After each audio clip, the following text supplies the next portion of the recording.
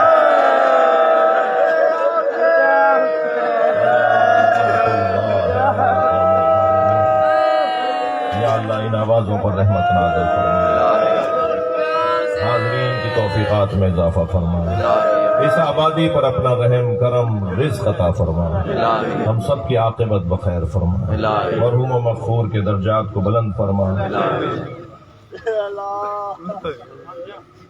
یا اللہ یہ جو میر صاحب مرحوم کے لیے قرآن پڑھا گیا ہے 2050 مرتبہ, 300 مرتبہ یاسین پڑھی گئی ہے, ابھی ہم نے مجلس ذکر خیر کیا ہے, اہل بیت کا تذکرہ کیا ہے, ان تمام نیکیوں کا ثواب بطفیل چاہدہ معصومین مرحوم مغفور میر حاجی میر حسن